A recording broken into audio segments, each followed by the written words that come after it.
अस्सलामुअलैकुम and good evening my dear brother and sisters. मैं उम्मीद करता हूं कि आप सब लोग खैरियत से होंगे।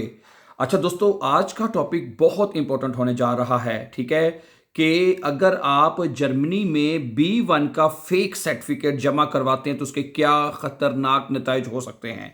ठीक है, ये एक ऐसा टॉपिक है जिसके बारे में हर एक इंफॉर्मेशन होना बेहद ज़रूरी है डियर ब्रदर एंड सिस्टर्स। ठीक है, ओके। ठीक है, इसके ऊपर बात करने से पहले मैं आपको यहाँ पे ये बताना चाहता हूँ, आप हमारे इसी यूट्यूब चैनल के ऊपर जर्मन कोर्सेज सीख रहे हैं और बहुत ही आसान तरीके के साथ। ठीक है, मैं बताता जाऊं कि जर्मन B1 का मतलब है सिर्फ फॉर जर्मन केसेस। कोई इतनी मुश्किल बात नहीं है। जैसे मैं ये इंफॉर्मेशन अभी आपके सामने रखूंगा कि कितने खतरनाक नताइज पैदा हो सकते हैं। के मैं खुद बड़ा हैरान हो गया सुन के कि इतने ज़्यादा प्रॉब्लम्स हो सकते हैं कि अगर आप फेक B1 का सर्टिफिकेट जमा करवाते हैं तो ये इल्म होना हर एक बंदे के लिए बहुत ज़रूरी है। ख़ासतौर पे जो मतलब B1 कर रहे हैं, जिन्हें अपने सर्टिफिकेट जमा करवाने हैं। ठीक है, इसके ऊपर मैं पूरी तफसील से बात करता हूँ। ठीक है, लेकिन मैं ये चाहता हूँ कि आप B1 अब बड़े आराम से घर बैठे सीख सकते हैं। हमारे इसी यूट्यूब चैनल के ऊपर हमने 4 जर्मन केसेस, ठीक है, यहाँ पे जो फोक्स चोले हैं ना, यहाँ पे जो B1 जर्मनी में करवाते हैं, वो सिर्फ ये 4 जर्मन केसेस ही करवाते हैं। जिनको ये 4 जर्मन केसेस आते हैं उनको B1 हो जाता है बड़े आराम से, और ये बंदा विद इन डेज में सीख लेता है। हमारे इसी यूट्यूब चैनल के ऊपर प्ले लिस्ट है 100 डेज के नाम से, उसके ऊपर वो कोर्सेज अपलोड हो चुके हैं और आप एक सीख, और कल के उसका मैंने 95 लेसन अपलोड किया है मैंने। ठीक है, तो प्लीज आप उसको जाके एक सीक्वेंस के साथ, तरतीब के साथ घर बैठे सीख सकते हैं। ठीक है, ओके। आप भी अगर इजी और फास्ट जर्मन सीखना चाहते हैं तो हमारे इस चैनल को सब्सक्राइब कीजिए, ताकि आने वाले इंपॉर्टेंट लेसन्स भी मिलते रहें और इस तरह की जो लेटेस्ट या इंपॉर्टेंट इंफॉर्मेशन हैं वो आपको टाइमली पहुंचती रहें या मिलती रहें। ठीक है जी, सुनिए, ये आर्टिकल जैसे लिखा हुआ है मैं आपके सामने पढ़ देता हूं ताकि मुकम्मल इंफॉर्मेशन आपको मिल सके। कहता है, अगर आप जर्मनी में रहते हैं या जर्मनी आने का इरादा रखते हैं तो आज के इसमें आपको बड़ी अहम कहते हैं जो इंफॉर्मेशन मिलने जा रही है। ठीक है, कि वो कहते हैं आज हम बात करेंगे एक ऐसे मसले के बारे में जिसमें कुछ लोग जल्दी फायदा हासिल करने के लिए गलत रास्ता इख्तियार कर लेते हैं, जल्दी फायदा हासिल करने के लिए। ठीक है, B1 का जुबान का जैली, ठीक है, या फेक सर्टिफिकेट जमा करवाते हैं। बहुत से लोग समझते हैं कि अगर वो फेक सर्टिफिकेट जमा करा दें तो शायद इनका काम आसान हो जाएगा। ठीक है, लेकिन हकीकत इसके बिल्कुल बरक्स है। जर्मनी में जाली दस्तावेजात इस्तेमाल करना इंतहाई संगीन जुर्म समझा जाता है। वाकई ऐसे ही है। अगर आप जर्मनी में कोई गलत फेक डॉक्यूमेंट जमा करवाते हैं, कि जाली डिग्री होगी, जाली सर्टिफिकेट होगी, वो जमा करवाते हैं, तो सुनिए, कहते हैं आइए देखते हैं कि अगर कोई शख्स फेक सर्टिफिकेट जमा करवाते हैं तो उसके क्या नताइज निकल सकते हैं। नंबर 1 कहता है फ्रॉड और जालसाजी का मुकदमा उसके ऊपर हो सकता है। भी आपने फ्रॉड किया है, आपने जालसाजी की है, उसका मुकदमा बन सकता है। जर्मनी में अगर आप किसी सरकारी इदारे, खासतौर पर इमिग्रेशन ऑफिस यानी आउसलैंडर ब्यूरो को जाली दस्तावेजात देते हैं तो यह सिर्फ एक छोटी गलती नहीं बल्कि कानूनी जुर्म बन जाता है।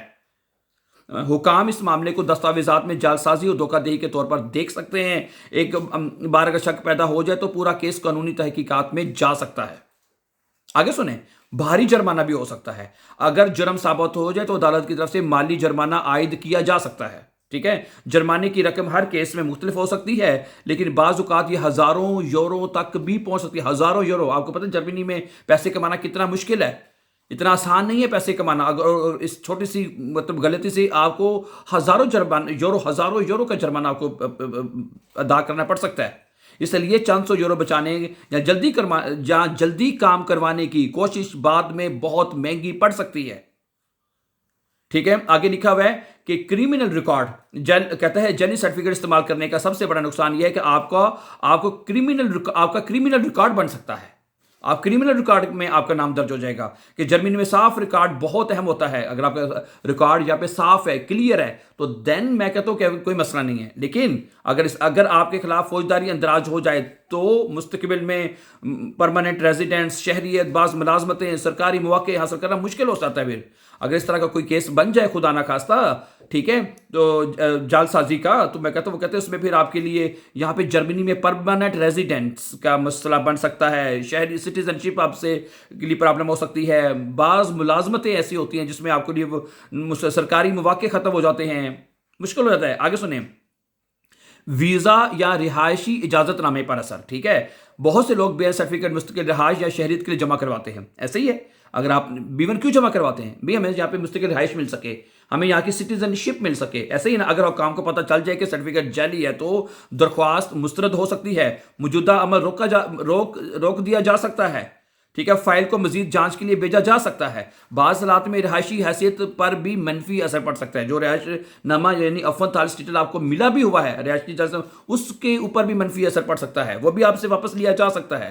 प्रॉब्लम हो सकती है मुस्तकबिल में एतमाद खत्म हो जाना, लाजमी बात है।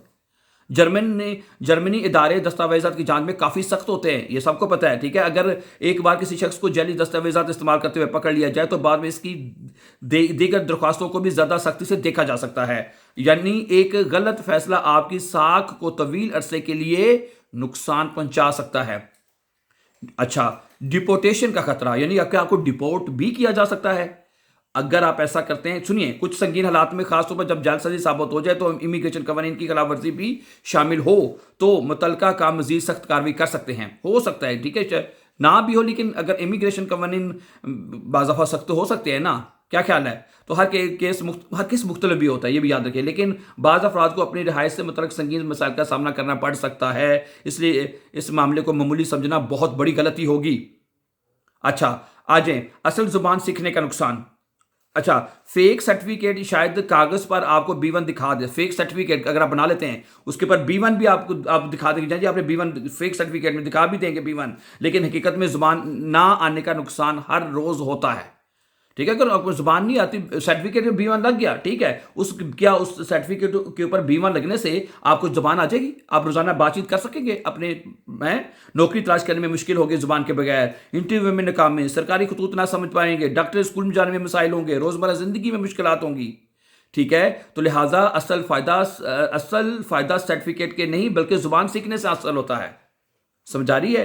तो आखिर में वो हमें एक पैगाम ये देना चाहता है कि अगर आप जर्मनी में मुस्तकिबिल बनाना चाहते हैं तो कभी भी फेक सर्टिफिकेट, जाली दस्तावेजात या शॉर्टकट के चक्कर में ना पड़ें।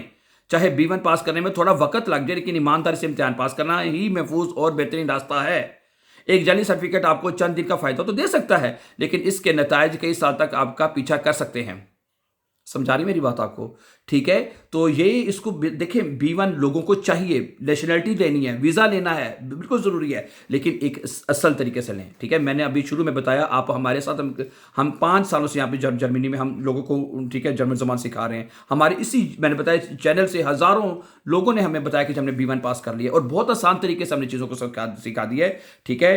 तो मुझे उम्मीद है कि आज का ये आपको जो इन्फॉर्मेशन आपके साथ शेयर की बड़ी इन्फॉर्मेटिव होगी। जाने से पहले चैनल को सब्सक्राइब कीजिए ताकि आने वाले जर्मन लैंग्वेज के इंपॉर्टेंट लेसन और इस तरह की लेटेस्ट इंफॉर्मेशन आपको टाइमली मिलती रहे। अपना बहुत सा ख्याल रखिएगा। Take care. अल्लाह हामियो नासिर। अस्सलामु अलैकुम।